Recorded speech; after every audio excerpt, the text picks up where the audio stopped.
Could you briefly introduce yourself and your role in microdrama industry?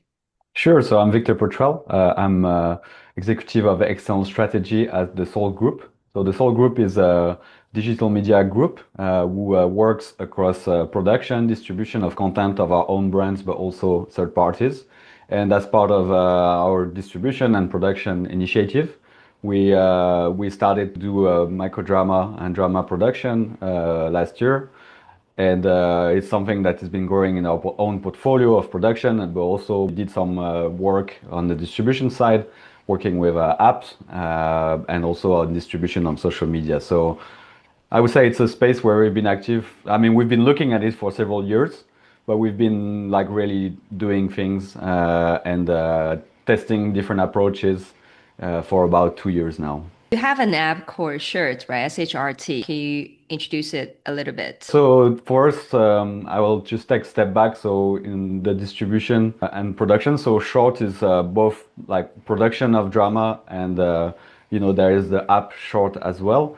We are seeing like as we kind of evolve that obviously the distribution on app is one area for our production, but like there's many different things to do.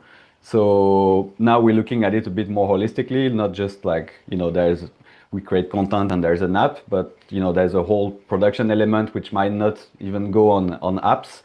And then there's a distribution element, which is working with our content, looking at sometimes licensing third-party content as well, and different initiative as well around repurposing and working with microdrama. So I think we now to last time we talked about a year ago, it was like kind of very much the main model, but now we're looking at it a little bit more holistically as also like a production initiative and distribution, but wider than just applications. So how do you define short drama and what do you think is the core or essence of this format? So for me, short drama, it's already a little bit without offense an outdated name because I think it's more about serialized vertical content. So I define it, more this way, which is basically vertical content, which tends to be short form, but created in a serialized way.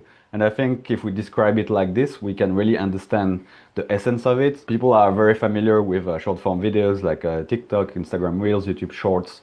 They understand how it's built. It's a very short narrative video, from 20 seconds to sometimes 2 minutes. But they usually exist as a standalone. You watch one and then, you watch something else. But here, the key dynamic is that this content is built the same way, but as a series. So it means that everything else that comes from it, like the hooks to keep you watching, the hook in the end of the episode to make you go to the second episode and third and so on. All these things are integrated in order to make sure that you get that you have the attention of the audience first of all, but then you retain it through different episodes, which is obviously a creative challenge and a technical challenge as well. So I define it, more coming from, I think it came much more from like short form content and evolution of this rather than, you take a horizontal series and you try to think about it in a vertical way. What is core or essence of it? Well, I think in the end, it's, obviously the story is the core essence of it because that's the primary, regardless of how you package it, how you distribute it, people, as long as they start watching something, they staying because they find something interesting and that they want to keep watching. So I think at the core of it is the story, but this story is structured by the way the format exists, first of all. So it's a vertical format that people watch on the phone, but also the constraint of the distribution, which is that, again, you need to get attention. There's a lot of other opportunities. The fact that the primary monetization method so far has been for people to pay after watching 3 episodes. So all these things are structuring how the story is being said so far. Because every format is about the story, right? TV series, films, web series, are all about the story, right? And what's the difference? Yeah, so again, I think the story is structured by the way that the media is constrained. And here, the main constraint is for people to keep watching so that, and also get the attention initially, because you're competing in a feed of content and you're one swipe away from not being watched. So that means that, if like that brings the essence of the format into building attention and retaining attention in a short burst for a long series.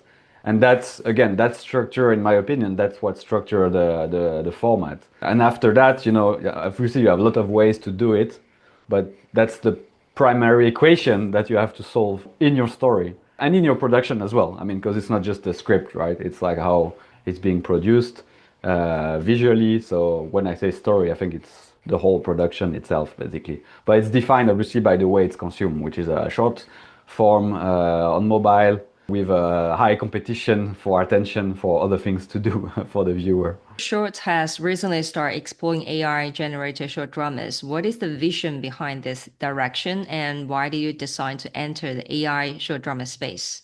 Yeah, so for us, because we're part of a wider production and wider group, so drama is not the only thing that we do as a group. So we started digital media studio production and distribution company. So we grew an audience of 2 billion combined subscribers, followers across YouTube, Facebook, Snap. So those were like regular, let's say, horizontal, but also vertical short form production that we do in our studios or our teams is designing. So the AI is also starts with that. So obviously we are seeing the capabilities of AI increasing, and it gives opportunity to do things that we were not able to do before in terms of production. Maybe that because they were not viable, or because it was too slow, or because even visually it was impossible. So there is a wider push that we're doing on kind of pure AI production for social media in general. And what we're seeing is that those are like shorter videos, not necessarily serialized, but that actually it gets to a point where we can also start to experiment on those longer serialized versions. And the vision is that this obviously give us more flexibility in terms of production capabilities. We have to produce live action. We know it's everyone knows that will watch this video know it's expensive, time consuming. You have to use a lot of resources. So we wish we could, but we cannot create as much as we can and experiment with as much ideas for when it comes to AI. And because we're getting to that point where actually visually the audience is ready to watch a serialized drama in AI, we can experiment a lot more because the budget is more forgiving. And that's not only help us with volumes and trying different ideas, but it also help us with distribution. And I'm sure we'll talk about it as well, because then it means that you can monetize in different ways because your cost of production is less expensive. It's AI real person look like live action micro dramas So or the one we the real actor. experimented, yeah. Yeah, So the so one all the real actor with the AI background. no, it's a real, pure AI production. Sometimes we stay more on the animation side of things, just because, yeah, we want to make sure that it looks visually good, and of course, it's within months things are changing. So now we're getting to a point where we can start to experiment with real, like seemingly real in serialized drama. So yeah, it's something that we experimented. We haven't necessarily published it on apps. We're experimenting with shorter form content. So there, yeah, definitely we have significant amount of AI videos across new IPs and so on. And we kind of testing, seeing the audience reaction. What do they expect? What do they want? What does it mean to watch AI content? Does it needs to be like a separate experience, or it be mixed with other type of content? In the future, are you completely moving to AI production or you are still experimenting? I mean, now it's a track that we are really exploring, but it's not at the expense of the other production, because what we're seeing is different type of content. There are different readiness for viewers to watch it as AI content or not. So I'll take an example. We have a little bit outside of short drama, but we have a lot of DIY content, and what we're seeing is a lot of people just watch sometimes very crazy transformation, but they just watch it for the entertainment purposes. And here, AI is forgiving because they're just looking to relax, watch something that might be fun or surprising. So as long as you are honest about the fact that this is AI, which we are, people just watch for the entertainment. So there we can see that both can coexist basically. But there are other formats where people want like real human reactions, and they will be looking for that premium content. So I think there will always be demand for both types of content. So for us, we're not kind of having AI take over everything, but we're adding it as like in addition to what we're already doing. So those are from videos, right? Some AI generated short videos. Is Hmm. that what you mentioned? Yeah. Do you take those data from what you're seeing from those AI videos and implement into your future AI microdrama development? Definitely, I think obviously there's the audience data and AI, but there's also the production processes because you still have to invest time, resources into AI experts. Even if you are producing with AI, it has a cost. You're using tokens and so on. So for us, it's a great way to also learn about how to structure processes for AI productions, and then we can use it for longer serialized production. So it's both on the production side, but then also on the distribution side, where we're seeing from YouTube, from Facebook, and we're seeing what people want to watch as AI, what they don't, what kind of ideas they want to see, and then we can use it for longer serialized productions. Let's pause for a second. Imagine you're in a crowded marketplace. Vendors selling cakes, jewelries, all kinds of things. And you are one of vendors trying to sell a story. What kind of story will you tell? And more importantly, how do you keep people stop listening and actually pay? That's the narrative logic of short drama. I explain this in my book, Short Drama Writing 101. Write what platforms want. It's available on Payhip, Amazon, and Google Playbooks. Now let's back to the video. Where do you get the data from? The Facebook, YouTube, those data? They have YouTube the best at this, but Facebook also having an Instagram, even TikTok. They have really comprehensive data analytics tools for any creators to look, and understand their content. So it's quite transparent in that way. So it's demographics, it's watch time, it's average view duration, so you can see when people watch, when they stop, but also how they discovered your content. Is it through like a specific search maybe, or was it featured on the homepage? So we take all this data, we combine it together, and we have teams and different AI systems that analyze it to understand, what's the results and what are the insights that can be used for production or distribution. So it's something that we've done for a long time, and that gave us a very good understanding of what's going on, because we have billions of data points basically from all these different platforms and all these different brands that we have. Because you have a lot of the influencers and different multiple accounts. How do, let's say, who might just have some few content in their accounts and know about the data which AI microdrama should they produce? Mhm. Where can they get the data from? I mean, first of all, we can talk together, because obviously we have these benefits because we're working with our own brands, but also larger and third-party creators and media companies. So we have a good vision of like a larger portion of the market and the data. Also, I would say that as a even single creator, you can get very good insights from those platforms. And they even sometimes suggest you different ideas based on your content. So you don't need to have necessarily billions of data points in order to start to understand what the audience likes. If you're in a specific niche, especially if you're for in drama, it's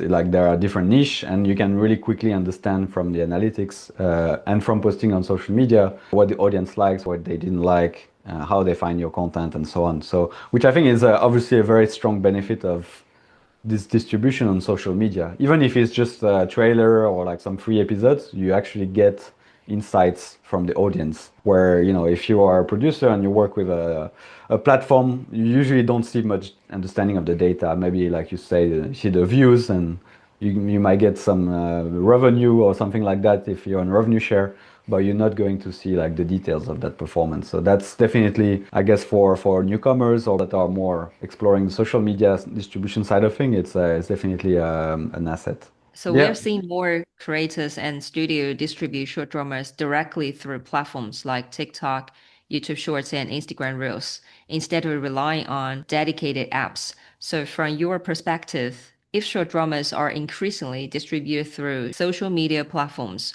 what do you think the long-term monetization model looks like? Yeah, so I think we were seeing this already in terms of there's actually a lot of, even if they don't call themselves short drama, there's also already some serialized content that are performing well on YouTube Shorts, on TikTok, on Reels, even I'm sure the audience would have learned about the drama fruits. So those are considered serialized content because a lot of the episodes you have to watch several in a row. And, they're not so expensive to produce. The script is, funny enough, quite well designed in the way that they you watching.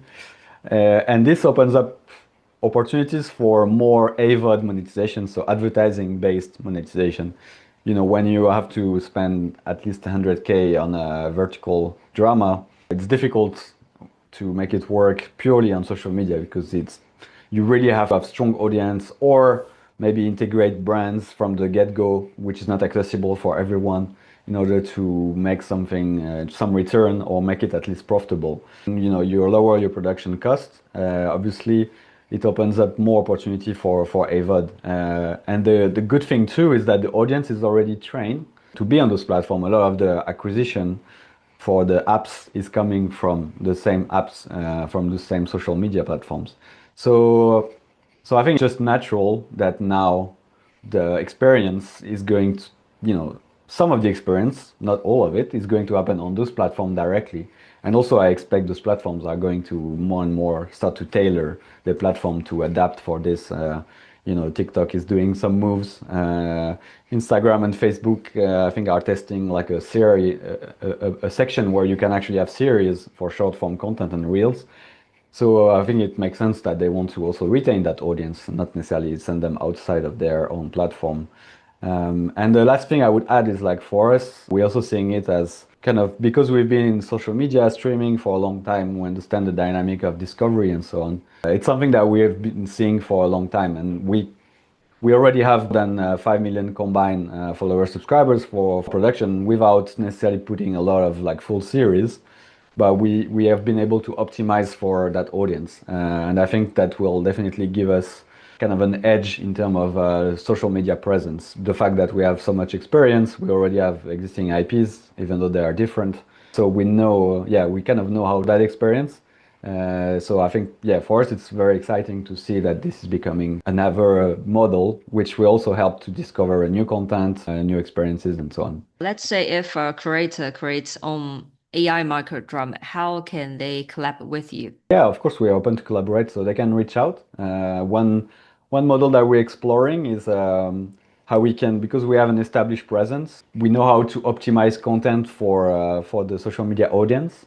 People who might not have the same distribution avenues. So if you start on social media, you might get discovered, but obviously it's a slower grind, to grow the followers and subscribers, even acquire things like monetization and so on.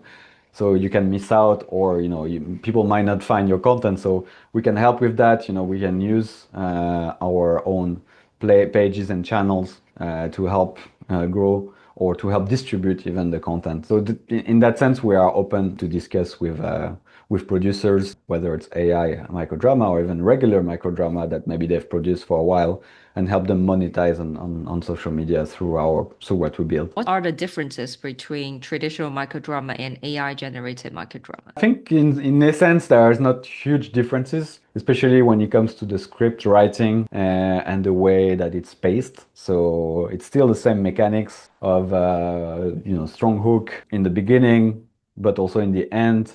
The duration tends to be similar. The kind of constant pulse of that will keep people watching several episodes. So I think in essence they're quite similar. But obviously, when it comes to the production of it, it's quite different because it's less about like a larger team, let's say. I mean, even though the teams in short drama are not as big as in traditional filmmaking, but it's you kind of trim down, and it's more of a one person does it all when it comes to the angles of the camera, the characters. Obviously, the script, because it's so important, usually it will still be separate.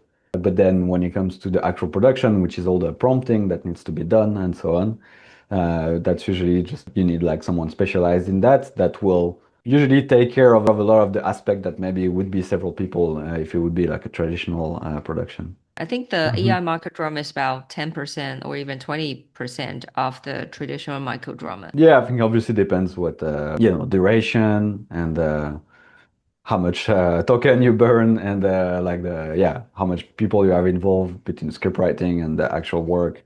But yeah, it's definitely cheaper, but it's not free. I think sometimes people might misunderstand that. It's not that you can just do like whatever. You still have to be strict and efficient in the way that you do it. But also it takes less time to produce. That's another thing. You can react to trends more quickly. And nowadays trends are very short-paced on social media. I don't know, it used to be that you'd have the ice bucket challenge and this would last for 6 months. I don't know if you remember.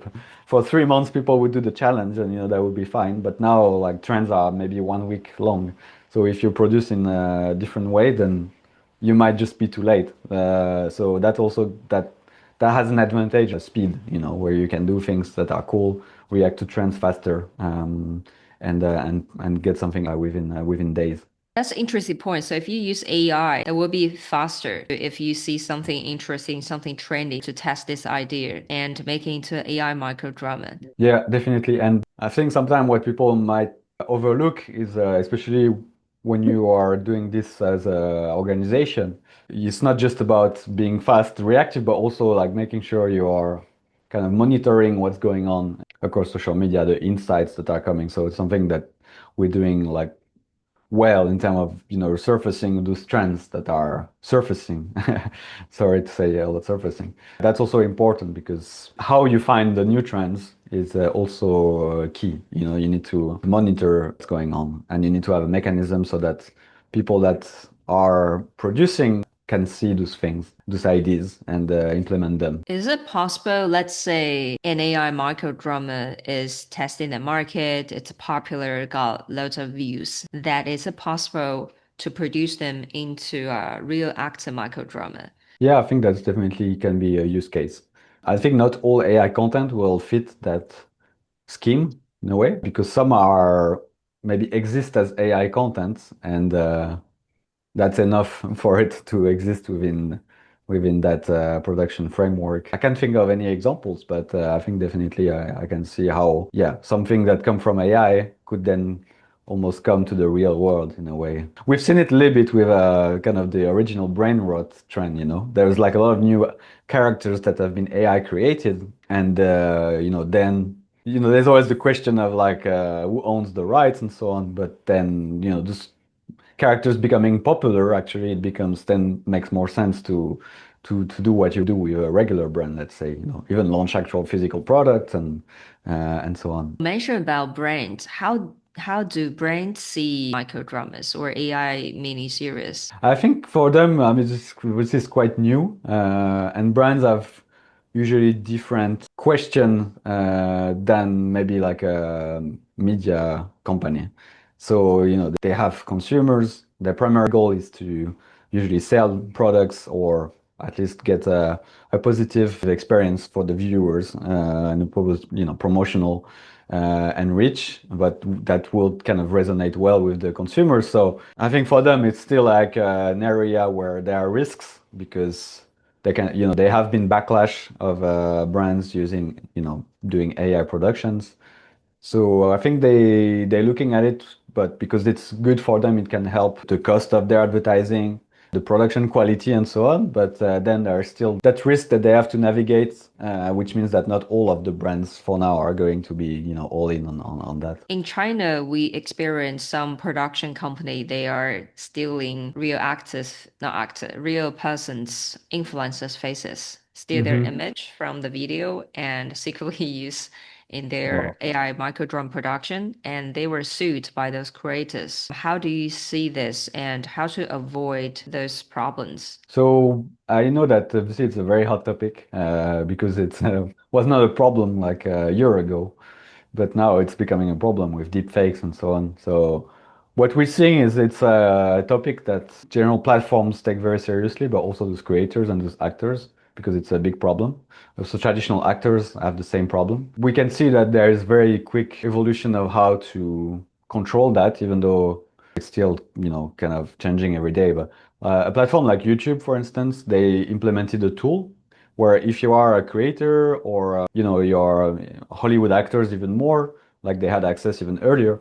But it basically helps you to detect those deepfakes on the platform and make sure that they are removed. Because lawsuits is one thing, but it can take a long time, and you cannot monitor everything that is going on all the time. So I think we'll see more and more of such tools because platforms are proactive about this, and yeah, it's important that intellectual property and the people behind it are protected, I think.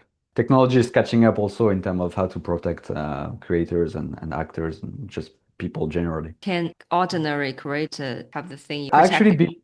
I actually believe launched to the wider creator community, so it should be available to most people. Maybe there's a certain threshold. I'm not 100% familiar with it because it's very fresh, but yeah, it's not just like a few elite people like Brad Pitt and so on. It's like more and more people that would be, maybe you have access, so Yeah, you could check if someone is copying you.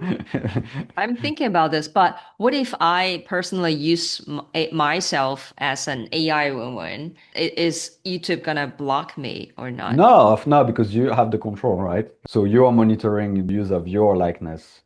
So even if you allow someone to use yourself, then there's no problem because you're controlling this enforcement. Let's say they just provide you the tool. They're not, they don't proactively go and remove everyone that looks like someone. So yeah, there's this self-control. So yeah, you can launch a AI short drama alliance, and it will be fine. What do you think the future of short drama? Big question. So I might go back to my definition, which for me was it's not just about microdrama or short drama, it's about serialized vertical content. So I see the space is becoming broader. It's not just, I think a lot of people are agree with me, but I think it's also not just the distribution on the apps with the dynamic of getting people to pay. I think it's just in general content, whether it's watched with ads or people are ready to pay for it.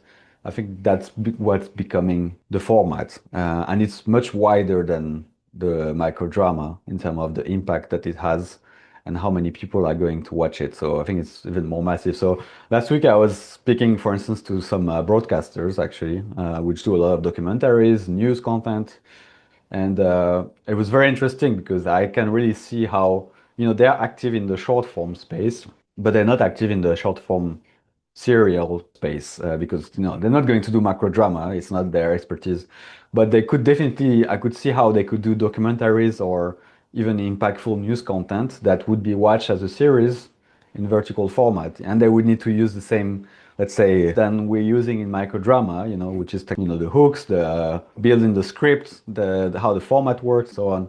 But I don't see why not, and because viewers are already watching those vertical videos, except they just watch one.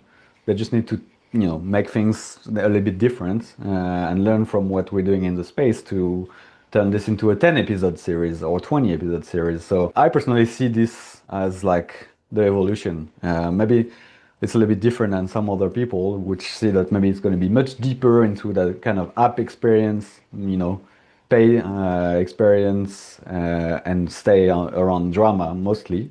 But I see that it's going to be much wider, but also in terms of not just the way it's produced, the genre, but also the way it will be distributed and consumed.